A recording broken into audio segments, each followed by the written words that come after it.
So, yun na nga. Ito na yung pangalawang front shock na gagawin natin. Strap 4, naka-clamp na dito sa pinaka-legs or stanchion. Tapos, tutulak na lang natin sa loob. Ayan, makikita niyan. Ayun, lumulubog na yung parang valve niya. So, may ano lang yan, may limit lang yan. Hihigpit yan, ayun. So, pagka medyo tumigas na yung pagkakatulak dun sa valve, ibig sabihin yun na yung limit. Kasi hindi siya straight cone sa loob. Gaya na naiisip natin ng pag ganon, yung diretso. Ganyan siya, maluwag na gaganon, sisikip. So, gaya nung unang procedure, tutulak lang natin yun. Meron siya dyan circlip. Yan. Expansion circlip ang tawag sa ganyan. Expansion ring. Susungkitin lang natin to. Para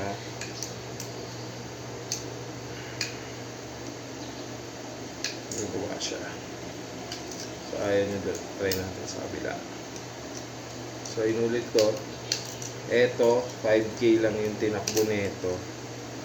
Ngayon, tropa ko rin yung may-ari nito. Nagpapalit siya ng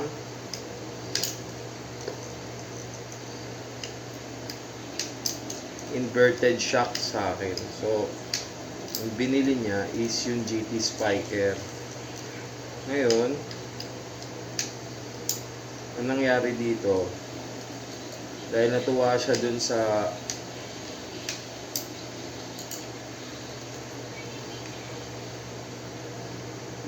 hirap na ito i-release siya.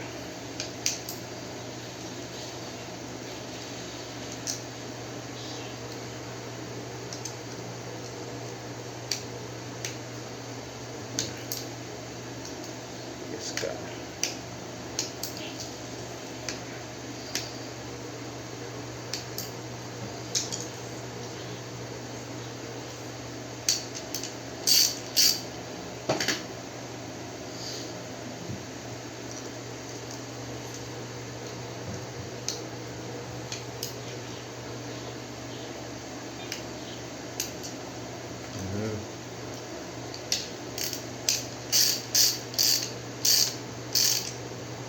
Lalaliman natin yan para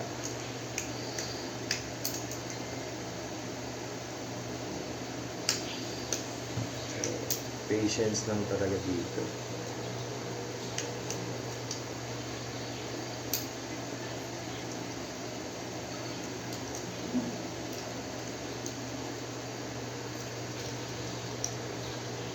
So imagine niyo, meron ng special tools yan, pero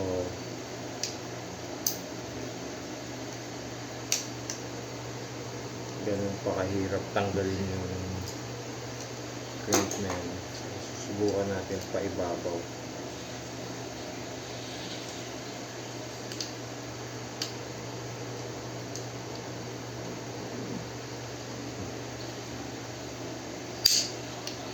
Bigas. So, appropriate tools talaga.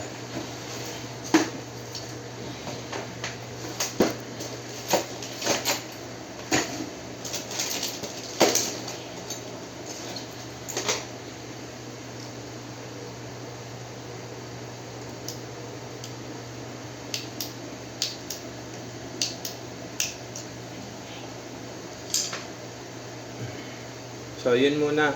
Kakalasin ko muna to para hindi ganong humaba yung video. And then, mamaya lalagyan natin to.